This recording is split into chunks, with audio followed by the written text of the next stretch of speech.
Di salah satu kota, berdiri sebuah sekolah swasta yang cukup terkenal.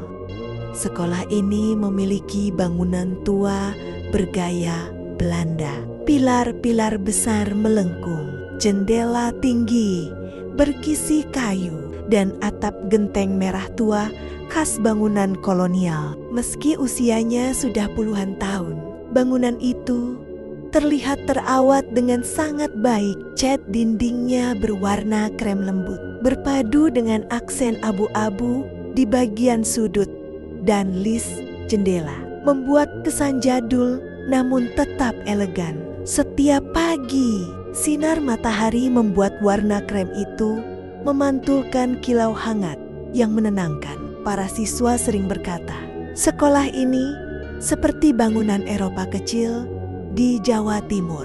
Halaman depan sekolah ditata rapi. Di sepanjang jalan menuju gerbang utama terdapat deretan pohon pucuk merah yang tumbuh subur. Daun mudanya berwarna merah cerah, sementara bagian tua berwarna hijau membentuk gradasi cantik. Pohon-pohon itu dipangkas simetris, membuatnya tampak seperti tanaman hias di hotel mewah. Angin kecil selalu membuat pucuk-pucuk merah itu bergoyang lembut, menambah suasana damai bagi siapapun yang datang. Namun, tidak semua bagian sekolah serapi itu. Di sisi paling belakang, melewati gudang alat olahraga dan tempat parkir sepeda guru, ada sebuah toilet tua yang sudah tidak terpakai.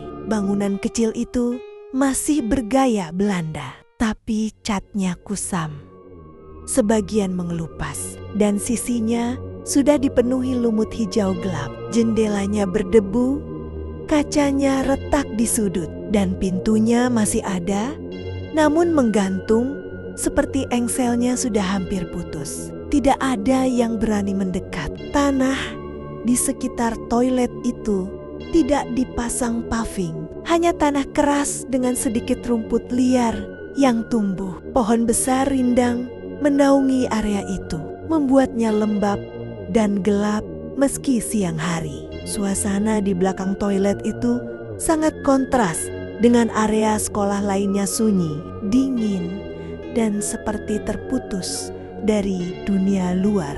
Guru-guru pernah berkata bahwa toilet itu ditutup sejak lama karena saluran rusak dan tidak layak pakai. Namun para siswa punya cerita berbeda. Beberapa mengatakan mereka sering mendengar suara air mengalir dari dalam toilet, padahal tidak ada pipa aktif.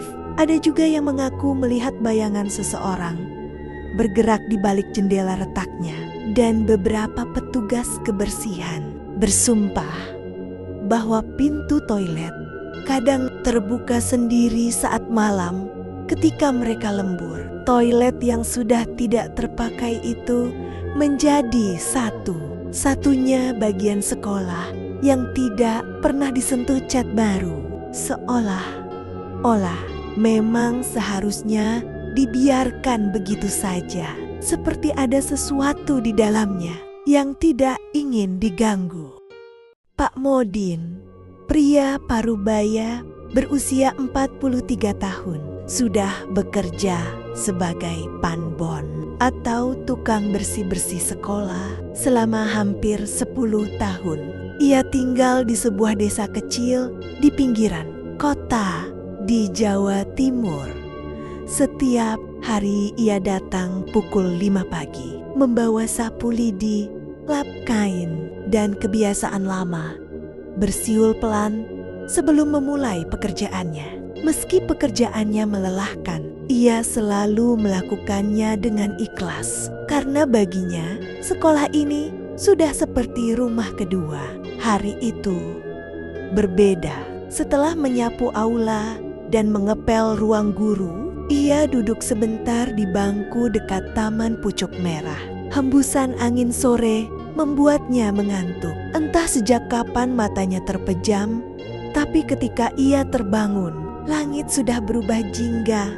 Hampir maghrib, suasana sekolah begitu sepi hingga ia bisa mendengar daun jatuh dari pucuk merah satu persatu. Lah kok nggak ada yang bangun ke aku tuh, gumamnya.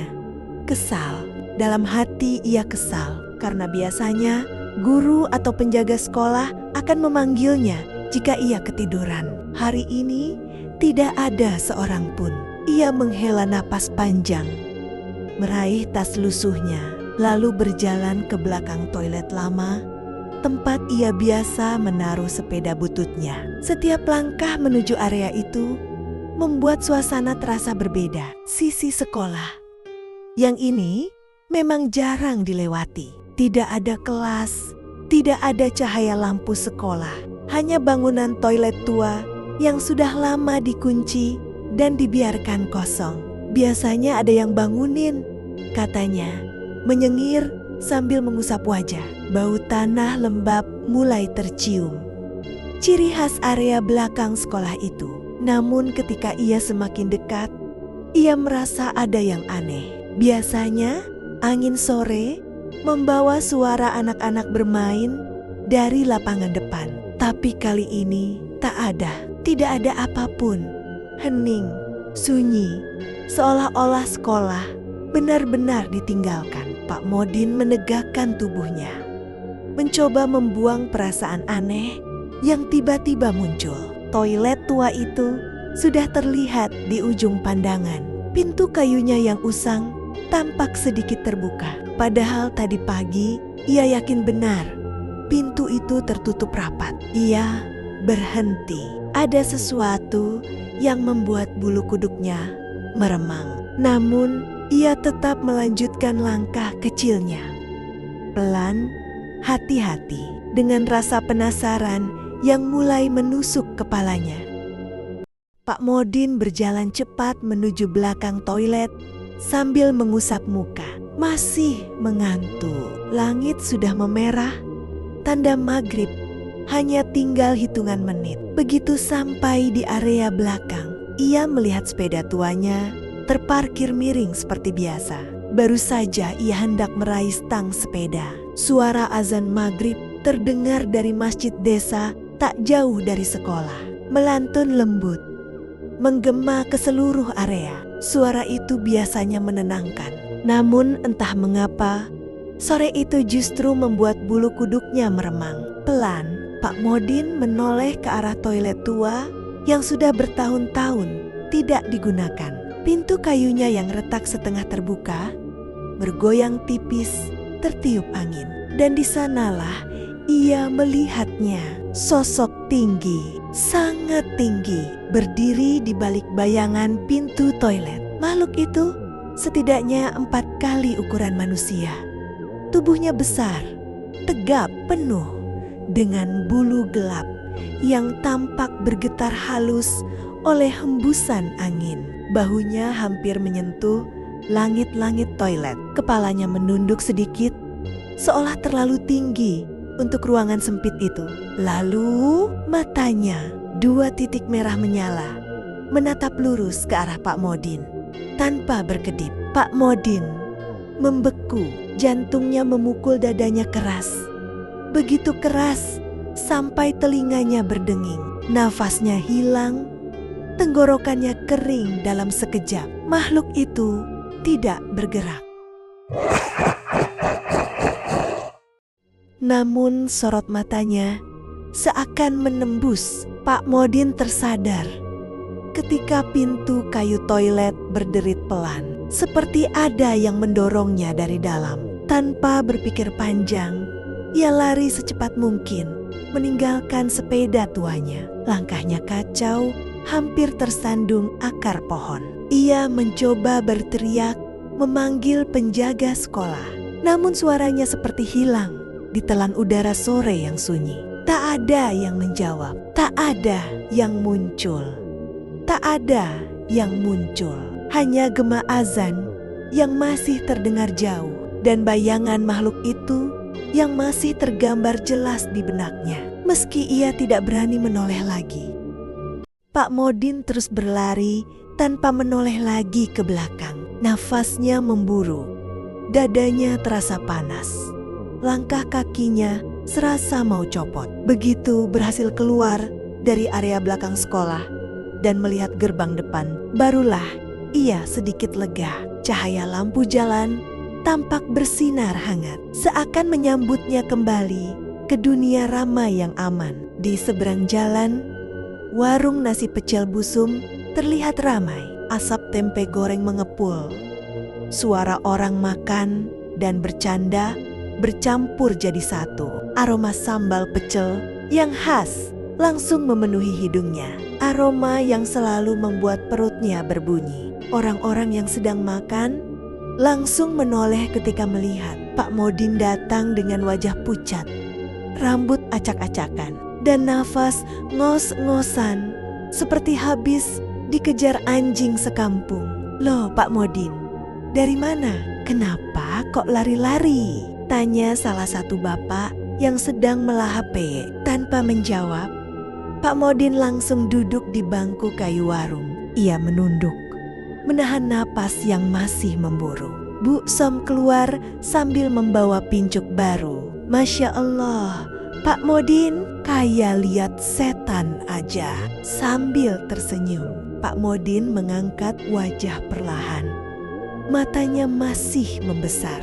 Busung, di belakang toilet ada makhluk besar. Matanya merah menyala. Warung langsung hening beberapa detik. Semua pelanggan saling pandang dengan ekspresi antara takut dan bingung. Lalu, tiba-tiba salah satu pemuda nyeletuk sambil terkekeh. Makhluk apa, Pak? Jangan-jangan pedagang cilok tadi siang badannya besar. Sambil tertawa, yang lain menimpali. Lah makanya, Pak Modin, kerja yang benar. Tidur melulu. Mimpi kali, Pak?